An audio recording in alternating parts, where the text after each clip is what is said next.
हरे कृष्णा। जगत गुरु श्रील प्रभुपाद की जय। अनंत कोटि वैष्णवों की जय। हम भगवत गीता यथारूप के 9वें अध्याय का अध्ययन कर रहे हैं और इस अध्याय का नाम है परम गुह्य ज्ञान। भगवत गीता में कुल 18 अध्याय हैं, जिसमें पहले के 6 अध्यायों में भगवान ने सांख्य योग, कर्म योग, ज्ञान योग तथा ध्यान योग के विषय में बताया है। आखिरी के 6 अध्यायों में दैवी एवं आसुरी प्रकृति के लोगों के विषय में बताया है और बीच के 6 अध्यायों में भक्ति योग के विषय में बताया है। बीच के 6 अध्यायों में जो 9वां और 10वां अध्याय है, यह पूरी भगवत गीता का सार है। पूरे भगवत गीता में भगवान ने जो उपदेश दिया है वह गुह्य ज्ञान है। गुह्य का अर्थ है छिपा हुआ ज्ञान, सीक्रेट। इसीलिए इसे गुह्य ज्ञान कहते हैं, क्योंकि भगवत गीता में भगवान ने सांख्य योग में आत्मा और शरीर का खूब विशद विश्लेषण करके बताया है। यह ज्ञान किसी स्कूल, कॉलेज या विश्वविद्यालय में नहीं पढ़ाया जाता, इसीलिए इसे गुह्य ज्ञान कहा गया है। फिर ये भी बताया गया कि आत्मा भगवान को किस प्रकार प्राप्त कर सकता है।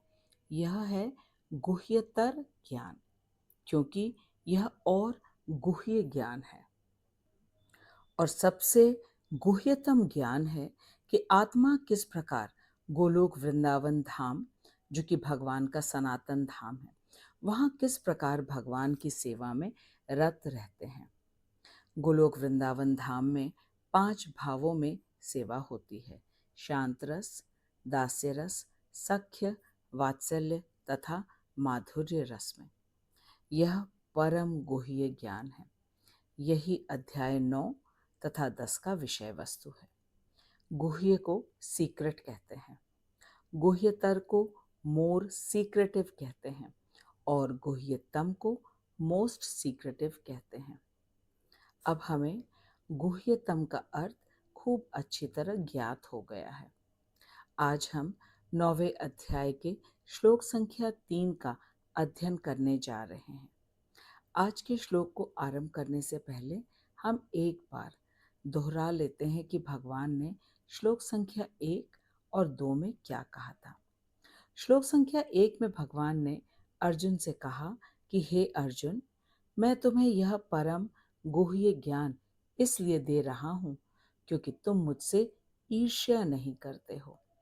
इसका स्पष्ट अर्थ ये हुआ कि ये ज्ञान सबके लिए नहीं है। भगवान ने अर्जुन से कहा कि मैं तुम्हें यह गुह्यतम ज्ञान विज्ञान सहित दूंगा, जिसे जानकर तुम इस दुखमय संसार से मुक्त हो जाओगे। श्री भगवान उवाच इदं तु ते गुह्यतमं प्रवक्ष्यामि अनुसूयवे ज्ञानं विज्ञान सहितं यज्ञात्वा मोक्षसे अशुभात्। फिर भगवान ने श्लोक संख्या 2 में अनन्य भक्ति का खूब गुणगान किया। भगवान ने कहा कि अनन्य भक्ति राज विद्या है, परम गुह्य है, परम पवित्र है, प्रत्यक्ष अनुभव कराने वाला है, धर्म्यम है, सुसुखम है और अव्ययम है। भगवान ने कहा कि यह सभी विद्याओं का राजा है। विद्या तो 2 प्रकार की होती है, एक है विद्या और दूसरी है अविद्या। अविद्या तो हमें हर स्कूल, कॉलेज और विश्वविद्यालयों में खूब पढ़ाया जाता है। अविद्या उसे कहते हैं जिससे व्यक्ति स्वतः ही भगवान से दूर होता जाता है, और विद्या उसे कहते हैं जिससे व्यक्ति भगवान से स्वतः ही निकट होता जाता है। जितने भी स्कूल, कॉलेज के विषय हैं, जैसे कि सामाजिक शास्त्र, रसायन शास्त्र, अर्थशास्त्र, भूगोल, गणित, विज्ञान, इतिहास इत्यादि इत्यादि, ये सब अविद्या है, जिसे पढ़कर बच्चे भगवान से स्वतः दूर हो रहे हैं। और विद्या है भगवत गीता यथारूप।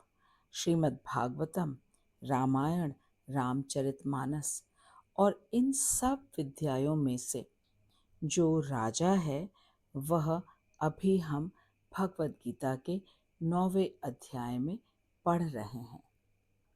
जिस प्रकार राजा का स्थान सबसे महत्वपूर्ण होता है, ठीक उसी प्रकार यह 9वां अध्याय सबसे महत्वपूर्ण है। अतः यह राज विद्या है। भगवान ने राजगुह्य कहा। हमने राजगुह्य के विषय में अभी खूब विस्तार से समझा है कि क्यों अनन्य भक्ति को राजगुह्यम कहते हैं। साथ ही भगवान ने ये भी कहा कि अनन्य भक्ति परम पवित्र है। परम पवित्रम का अर्थ है कि यह अनन्य भक्ति इतनी शक्तिशाली है कि यह समस्त स्थूल पाप करने की प्रवृत्ति को भी मूल से नष्ट कर देती है। यह अनन्य भक्ति प्रत्यक्ष अनुभव कराने वाली है। अनन्य भक्ति से भगवान का प्रत्यक्ष अनुभव होता है और भौतिक विषयों से पूर्ण अनासक्ति हो जाती है। अनन्य भक्ति समस्त धर्मों का फल दिलाने में सर्व सामर्थ्य है तथा अनन्य भक्ति का कभी अंत नहीं होता। ये बहुत ही संक्षेप में अनन्य भक्ति के गुण हैं। अनन्य भक्ति के विषय में हमने पिछले 2 वीडियो में खूब विस्तार से श्रील विश्वनाथ चक्रवर्ती ठाकुर तथा श्रील प्रभुपाद जी से समझा है। यदि आपने 9वें अध्याय के श्लोक संख्या 2 का दोनों वीडियो नहीं देखा तो अवश्य देखिएगा, जिससे हम अनन्य भक्ति के गुणगान को अच्छी तरह समझ सके। अर्जुन ने जब भगवान से अनन्य भक्ति का इतना विशद गुणगान को सुना तब उसे बहुत आश्चर्य हुआ कि अनन्य भक्ति इतनी प्रभावशाली है जिससे समस्त पाप नष्ट हो जाते हैं और इतने सुखपूर्वक किया जा सकता है। बाकी के मार्गों में तो क्लेश ही क्लेश भरा पड़ा हुआ है। ज्ञान लेना कितना कठिन है, ध्यान लगाना कितना कठिन है और इसके स्थान पर माला लेकर एक स्थान में बैठकर हरे कृष्ण महामंत्र का जप करना कितना सरल है। भगवद गीता भागवतम का श्रवण करना कितना आनंददायक है और प्रसाद ग्रहण करना तो परम आनंददायक है। फिर भी लोग इस भक्ति मार्ग को क्यों नहीं चुनते हैं, वे क्यों नहीं भक्ति को अपनाते हैं? अर्जुन के इसी प्रश्न का उत्तर भगवान आज के श्लोक में अर्थात श्लोक संख्या 3 में देने वाले हैं। आज का श्लोक अत्यंत महत्वपूर्ण है, इसीलिए सभी से निवेदन है कि वीडियो को अंत तक अवश्य देखिएगा। हम भगवद गीता के 9वें अध्याय में हैं, जिसका अर्थ है कि हमारा प्रवेश भक्ति योग में हो चुका है और भगवान हमें अनन्य भक्ति के गुह्यतम रहस्यों के विषय में बता रहे हैं। आइए अब हम मिलकर श्लोक संख्या 3 का वाचन करते हैं। अश्रद्धाधानाः पुरुषा धर्मस्यास्य परन्तप अप्राप्य मां निवर्तन्ते मृत्युसंसारवर्त्मनि। अश्रद्धाधानाः पुरुषा धर्मस्यास्य परन्तप अप्राप्य मां निवर्तन्ते मृत्युसंसारवर्त्मनि। अश्रद्धाधानाः पुरुषा धर्मस्यास्य परन्तप अप्राप्य मां निवर्तन्ते मृत्युसंसारवर्त्मनि। आइए श्री विश्वनाथ चक्रवर्ती ठाकुर के अन्वय, अनुवाद तथा भाव अनुवाद को पढ़कर इस महत्वपूर्ण श्लोक को पढ़ना समझना आरंभ करते हैं। परंतप, हे परंतप, अस्य धर्मस्य, मेरी भक्ति रूप इस धर्म के प्रति, अश्रद्धाधानाः, श्रद्धा शून्य पुरुषाः, व्यक्तिगण, माम, मुझे, अप्राप्य, नहीं प्राप्त कर, मृत्यु संसार वर्तमनि, मृत्यु युक्त संसार पथ में, निवर्तन्ते, भ्रमण करते रहते हैं। भगवान कह रहे हैं, हे परंतप, मेरी भक्ति रूप इस धर्म के प्रति श्रद्धा विहीन व्यक्तिगण मुझे प्राप्त न होकर मृत्यु युक्त संसार पथ में भ्रमण करते रहते हैं। विश्वनाथ चक्रवर्ती ठाकुर कह रहे हैं कि यदि अर्जुन के मन में संशय हो कि यह धर्म इतना सहज है, साध्य है, तो कोई व्यक्ति संसारी क्यों हो जाता है? इसके उत्तर में श्री भगवान कहते हैं, अश्रद्धाधानाः। भगवान ने आगे कहा, अस्य। अस्य का अर्थ है भक्ति का। विश्वनाथ चक्रवर्ती ठाकुर कह रहे हैं कि शास्त्र वाक्यों के द्वारा भक्ति की सर्वोत्कृष्टता प्रतिपादित होने पर भी अश्रद्धावान व्यक्तिगण इस धर्म को अति स्तुति समझते हैं तथा आस्तिक्य बुद्धि के साथ स्वीकार नहीं कर पाते हैं। भगवान ने कहा कि जो इस प्रकार के भक्ति पथ त्यागी व्यक्ति हैं, वे मुझे प्राप्त करने के लिए अन्य प्रकार से प्रकृष्ट यत्न करने पर भी वे मुझे न प्राप्त कर मृत्यु व्याप्त संसार मार्ग में ही भ्रमण करते रहते हैं। फिर आगे विश्वनाथ चक्रवर्ती ठाकुर कह रहे हैं कि जो लोग भक्ति की ऐसी महिमा को जानकर और सुनकर इसे अति स्तुति समझते हैं और इसलिए वे भक्ति के प्रति विश्वास नहीं कर पाते, ऐसे अश्रद्धालु लोग भगवत भक्ति का आश्रय न करके पुनः पुनः इस मृत्यु संसार में आवागमन करते रहते हैं। श्रद्धा ही भक्ति का मूल है। भक्ति द्वारा ही भक्त वत्सल भगवान की प्राप्ति होती है। श्रील विश्वनाथ चक्रवर्ती ठाकुर कह रहे हैं कि भगवान ने बिल्कुल स्पष्ट रूप से अर्जुन को बताया कि जो मनुष्य अनन्य भक्ति के गुणगान को अति स्तुति समझते हैं और जिनकी आस्तिक बुद्धि नहीं होती है, वे ही श्रद्धा विहीन लोग हैं और वे कभी भी अनन्य भक्ति के मार्ग को नहीं अपनाते हैं। अति स्तुति का अर्थ है कि अतिशयोक्ति या बहुत बड़ा चढ़ाकर बोलना। ऐसे लोग कहते हैं कि अनन्य भक्ति करने से समस्त धर्मों का फल मिल जाता है और समस्त पाप नष्ट हो जाता है और भगवान सुलभ हो जाते हैं। ऐसा तो हो ही नहीं सकता। ये कृष्ण भक्तों को बड़ा चढ़ाकर बोलने की आदत होती है। ऐसे लोग ये कभी नहीं मानते कि कृष्ण भक्ति करने से समस्त कर्म, ज्ञान, ध्यान का फल मिल जाता है। ये व्यक्ति विश्वास इसलिए नहीं कर पाते क्योंकि ये शास्त्रों को गुरु परंपरा से नहीं पढ़ते हैं और हरे कृष्ण महामंत्र का जप नहीं करते हैं। इसीलिए इनकी श्रद्धा अनन्य भक्ति में विकसित नहीं हो पाती है। श्री विश्वनाथ चक्रवर्ती ठाकुर कह रहे हैं कि चैतन्य चरितामृत में भी इस विचार की पुष्टि की गई है।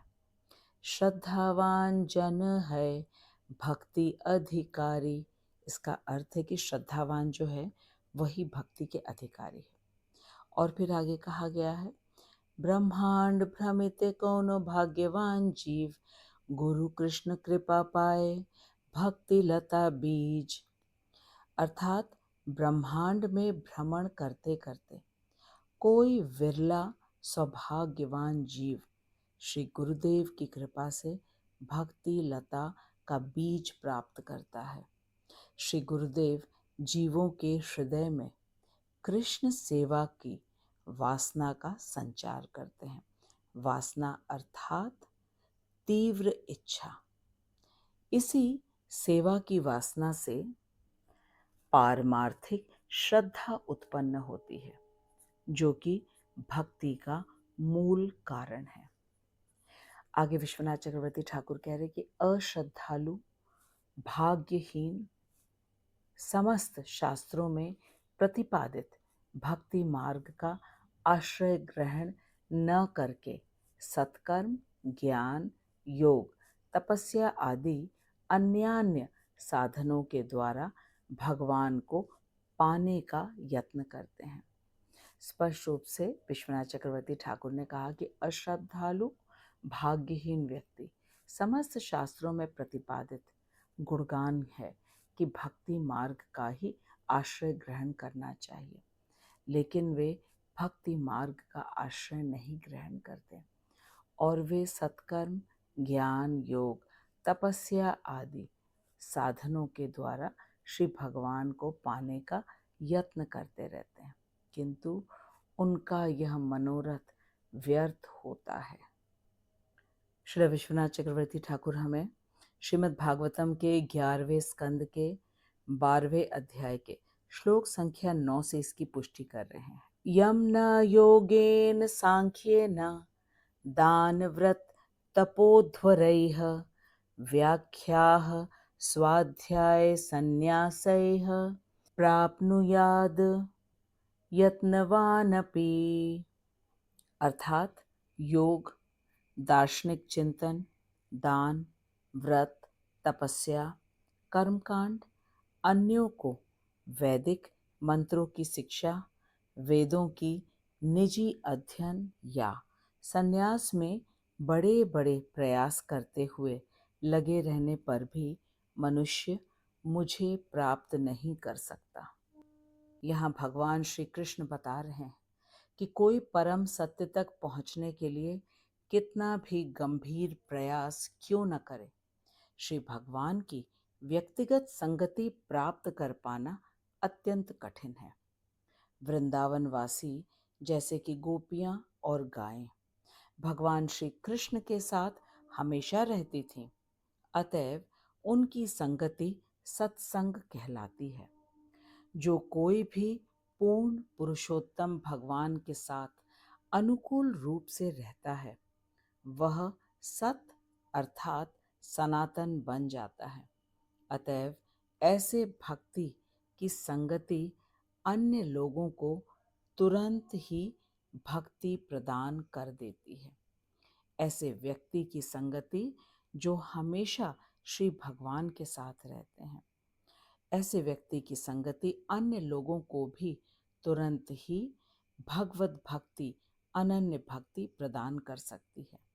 श्री विश्वनाथ चक्रवर्ती ठाकुर कह रहे हैं कि चंद्रायण नामक तप में चंद्रमा के घटने के साथ साथ भोजन की मात्रा प्रतिदिन एक एक कौर घटाई जाती है और चंद्रमा के बढ़ने से एक एक कौर बढ़ाया जाता है। ऐसी कठिन तपस्या करने से भक्ति की प्राप्ति हो सकती है।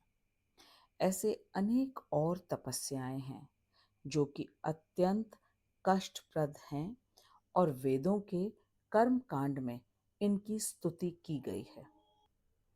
इसके अलावा संस्कृत के कठिन मंत्र हैं जो अन्यों को सिखलाए जा सकते हैं। ये सभी कठिन कार्य तब तक जीवन में परम सिद्धि नहीं प्रदान कर सकते जब तक उसे शुद्ध भगवत भक्तों की अहेतु की कृपा प्राप्त न हो जाए। इससे ये स्पष्ट हो गया कि अनन्य भक्ति के बिना कृष्ण प्रेम की प्राप्ति नहीं हो सकती। श्री विश्वनाथ चक्रवर्ती ठाकुर अब हमें इसका कारण बता रहे हैं। श्रीमद् भागवतम के 10वें स्कंद के अध्याय संख्या 87 और श्लोक संख्या 33। इह यान्ति यन्तुम अतिलोलुम उपायखिदः व्यसन शतान्वताः समवहाय गुरुश्चरणम। विश्वनाथ चक्रवर्ती ठाकुर कह रहे हैं कि जो लोग श्री गुरुदेव के चरण कमलों की परिचर्या अर्थात भक्ति पथ का प्रधान आश्रय का परित्याग कर योग आदि द्वारा मन का दमन करना चाहते हैं, वे व्यर्थ मनोरथ होकर नाना प्रकार के विघ्न और विपत्तियों से पूर्ण भव सिंधु में पतित होते हैं। चक्रवर्ती पाद ने बिल्कुल स्पष्ट रूप से बता दिया कि इस संसार में जो लोग अपने अनियंत्रित मन को वश में करना चाहते हैं, किंतु वे अपने गुरु के चरणों का परित्याग कर देते हैं। चरणों का परित्याग का अर्थ है कि गुरु की आज्ञा की अवज्ञा करना। गुरु ने कहा है 16 माला प्रत्येक दिन हरे कृष्ण महामंत्र का जप करना, प्रत्येक दिन भगवत गीता का अध्ययन करना है, एकादशी का पालन करना है। जो शिष्य गुरु के इन आदेशों का कड़ाई से पालन नहीं करता, फिर उसे विविध दुखदायी विधियों के अनुशीलन में सैकड़ों बाधाओं का सामना करना पड़ता है। अनन्य विधियां अर्थात ज्ञान, योग, ध्यान योग के कष्टप्रद साधनों को अपनाकर भी कृष्ण प्राप्ति होना अत्यंत कठिन हो जाता है।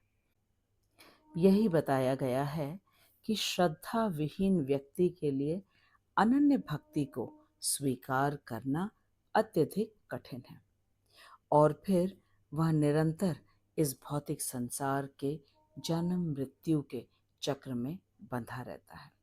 क्योंकि वह अनन्य भक्ति को स्वीकार कर नहीं पाता, इसलिए वह निरंतर इस भौतिक संसार के जन्म मृत्यु के चक्र में बंधा रहता है। ये थी श्री विश्वनाथ चक्रवर्ती ठाकुर द्वारा दिया गया अन्वय भाव अनुवाद। श्री विश्वनाथ चक्रवर्ती ठाकुर की जय। अब हम श्रील प्रभुपाद जी के तात्पर्य को पढ़ते हैं और समझते हैं कि लोग क्यों श्रद्धा विहीन होते हैं और श्रद्धा को प्रबल करने का क्या उपाय है। श्रील प्रभुपाद इस श्लोक के अनुवाद में कह रहे हैं कि भगवान ने अर्जुन से कहा, हे शत्रु विजयी अर्जुन, जो इस भक्ति योग के पथ में श्रद्धाहीन है, वे मुझे प्राप्त नहीं कर सकते। वे इस मृत्यु रूप संसार में ही बारंबार जन्म मृत्यु को प्राप्त होते हैं।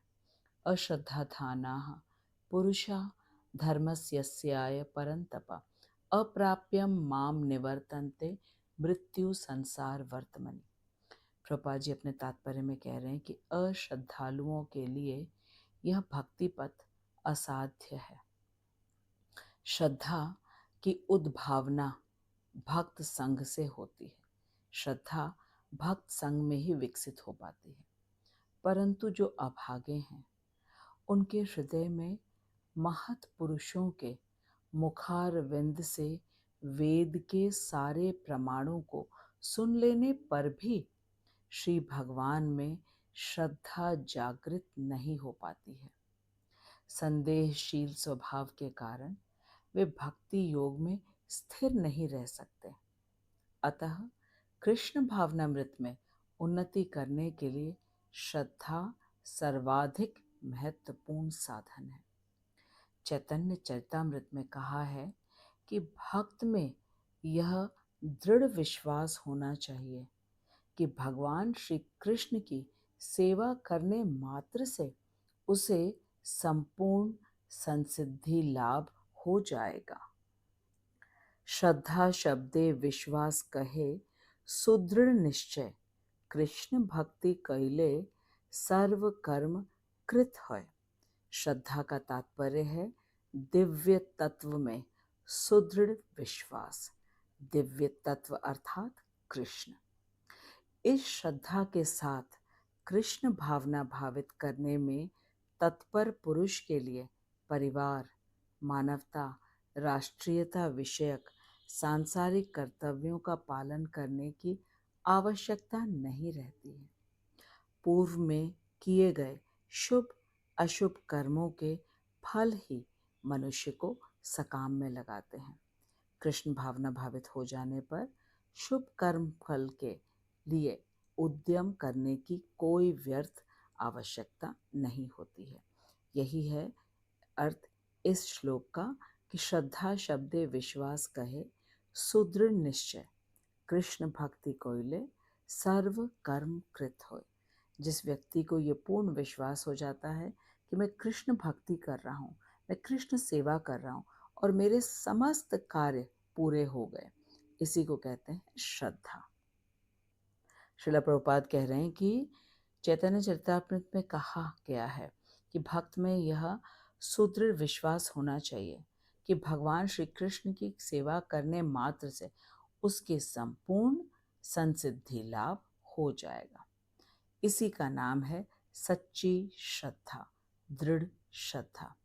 श्रीमद् भागवतम में भी यह कथन है कि जैसे वृक्ष के मूल को सींचने से उसकी शाखा, प्रशाखा और पत्तियों को अपने आप ही तुष्टि हो जाती है, और जैसे उदर पूर्ति से संपूर्ण इंद्रियों को संतोष मिल जाता है, ठीक उसी प्रकार चिन्मय भगवत सेवा करने से सभी देवता और जीव अपने आप ही संतुष्ट हो जाते हैं। यथा तरोर्मूल निषेचनेन तृप्यन्ति तत्स्कंद भुजोपशाखा प्राणोपहाराच यथेन्द्रियाणां तथैव सर्वा अहणम अच्युतेज्या। अर्थात जिस प्रकार वृक्ष के मूल में भली भांति जल सिंचन से उसके स्कंद, शाखा, प्रशाखा, पत्र, पुष्प आदि सभी का पोषण हो जाता है, और जिस प्रकार भोजन से प्राणों को तृप्त करने पर सभी इंद्रियां पुष्ट होती हैं, ठीक उसी प्रकार श्री भगवान की पूजा करने से सबकी पूजा हो जाती है। तो हमने देखा कि जिस प्रकार वृक्ष के मूल को सींचने से उसकी शाखा, प्रशाखा और पत्तों को अपने आप ही तुष्टि पुष्टि मिल जाती है, और जैसे उदर पूर्ति से संपूर्ण इंद्रियों को संतोष मिलता है, ठीक उसी प्रकार चिन्मय भगवत सेवा करने से सभी देवता और जीव अपने आप ही संतुष्ट हो जाते हैं। आगे श्री प्रभुपाद कह रहे हैं कि श्रीमद् भगवद गीता को पढ़कर उसके इस निष्कर्ष को तुरंत धारण कर लेना चाहिए कि अन्य सब कार्यों को त्याग कर भगवान श्री कृष्ण के सेवा करना ही परम कर्तव्य है। जीवन के इस दर्शन में विश्वास होना ही श्रद्धा कहलाती है। कृष्ण भावना इस श्रद्धा को बढ़ाने की एक पद्धति है। कृष्ण भावना भावित मनुष्यों की 3 कोटियां हैं। प्रभुपाद जी अब आगे हमें बता रहे हैं कि कृष्ण भावना भावित मनुष्यों की 3 कोटियां हैं: कनिष्ठ, मध्यम और उत्तम। कनिष्ठ श्रेणी में वे लोग आते हैं जिनमें श्रद्धा का अभाव है। वे किसी स्वार्थवश दंभपूर्वक भक्ति करते हैं, इसीलिए भक्ति योग की परम संसिद्धि को प्राप्त नहीं हो सकते। अधिकांश में कुछ समय बाद वे गिर जाते हैं। अधिकांश जो कनिष्ठ अधिकारी हैं वे कुछ समय के बाद गिर जाते हैं, अर्थात भक्ति मार्ग से च्युत हो जाते हैं। वे भक्ति मार्ग में लगे तो हो सकते हैं, परंतु पूर्ण श्रद्धा विश्वास से युक्त न होने के कारण उनके लिए कृष्ण भावनामृत में अधिक समय तक रहना बहुत कठिन है।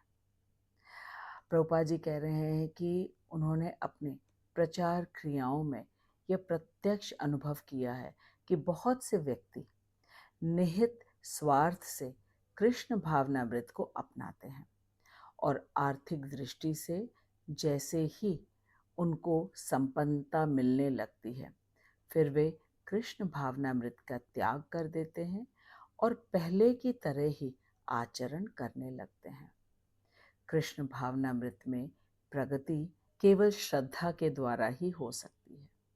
जहाँ तक श्रद्धा की अभिवृद्धि का संबंध है, तो भक्ति योग के शास्त्रों में पारंगत दृढ़ श्रद्धावान भक्त उत्तम अधिकारी कहलाता है। भक्ति योग में शास्त्रों में जो पारंगत है उसी को उत्तम अधिकारी कहते हैं, और ऐसे व्यक्ति की श्रद्धा भी हमेशा दृढ़ रहती है। ऐसे व्यक्ति को उत्तम अधिकारी कहा जाता है। अब हम समझेंगे मध्यम अधिकारी के विषय में। तो मध्यम अधिकारी वह है जो शास्त्र ज्ञान में अधिक पारंगत तो नहीं है, परंतु स्वाभाविक रूप में यह दृढ़ विश्वास रहता है उसके मन में कि कृष्ण भक्ति, कृष्ण सेवा ही सर्वोत्तम मार्ग है, और इसीलिए वह उसे शुद्ध भाव से अंगीकार कर लेता है, स्वीकार कर लेता है। मध्यम अधिकारी उन कनिष्ठ अधिकारियों से श्रेष्ठ हैं जिनमें शास्त्र ज्ञान और श्रद्धा दोनों का ही अभाव होता है, परंतु जो सत्संग एवं निष्कपटता के द्वारा गुरु आज्ञा पालन के लिए प्रयत्न करता है, वह है मध्यम अधिकारी। कृष्ण भावनामृत के कनिष्ठ अधिकारियों का पतन हो सकता है, परंतु मध्यम और उत्तम भक्त अपनी स्थिति से कभी नहीं गिरता। उत्तम अधिकारी निश्चित रूप से उत्तरोत्तर प्रगति करता हुआ अंत में वह अपने परम लक्ष्य को प्राप्त होता है। परम लक्ष्य है कृष्ण के चरणों में प्रीति प्राप्त होना, प्रेम पूर्वक सेवा प्राप्त होना। कनिष्ठ अधिकारी में यह श्रद्धा भाव तो रहता है कि भगवत भक्ति बड़ी ही कल्याणकारी है, परंतु श्रीमद् भागवत, भगवत गीता आदि शास्त्रों के आधार पर श्री कृष्ण का तत्व ज्ञान उसमें नहीं होता है। उसमें ये तो श्रद्धा होती है कि भगवत भक्ति बहुत कल्याणकारी है, परंतु वो भगवत गीता और श्रीमद् भागवतम के आधार पर श्री कृष्ण को तत्व से नहीं जानता है।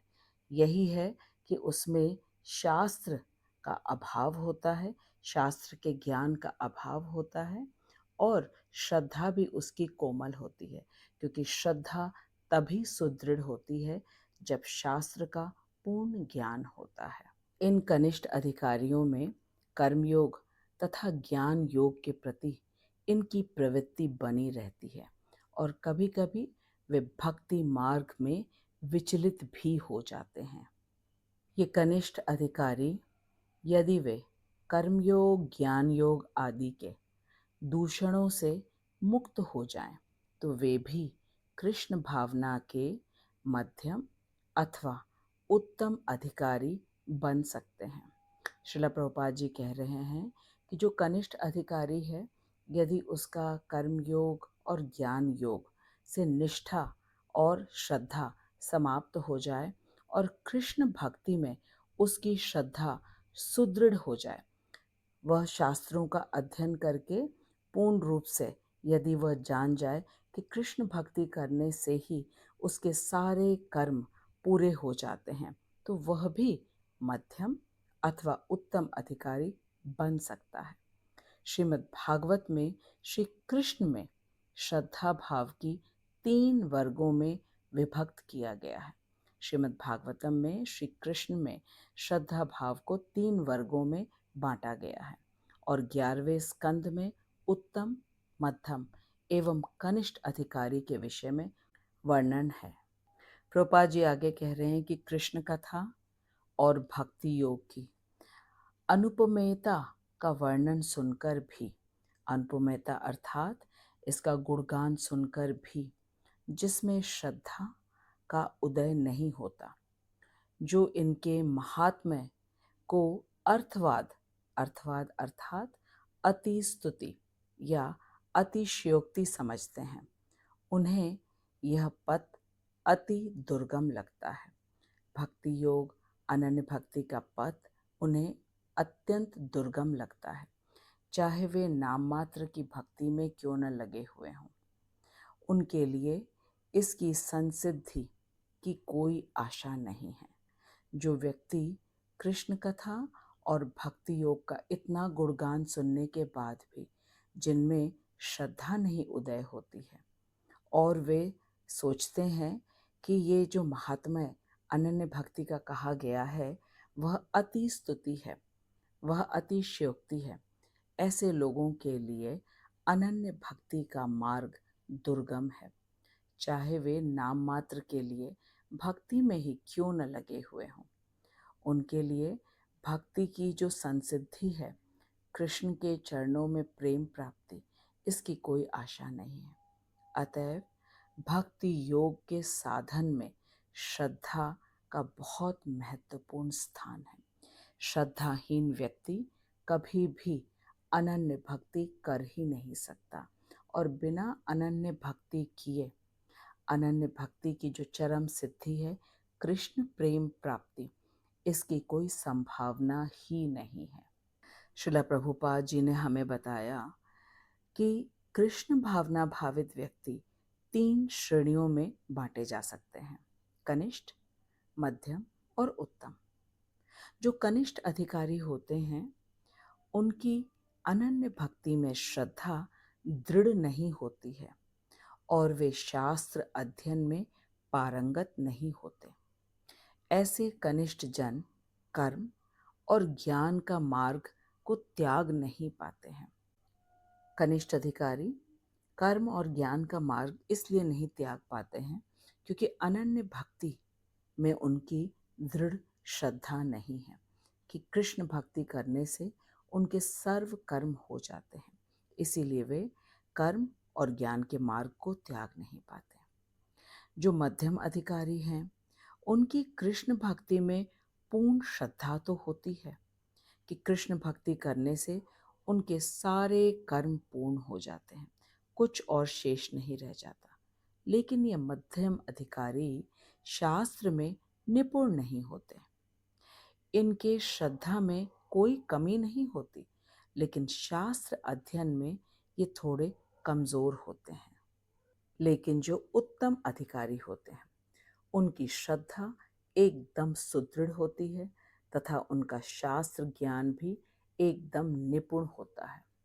जो कनिष्ठ अधिकारी होता है उसके पतन की संभावना रहती है क्योंकि उसकी श्रद्धा कोमल है, क्योंकि वह शास्त्र अध्ययन नियमित रूप से नहीं करता।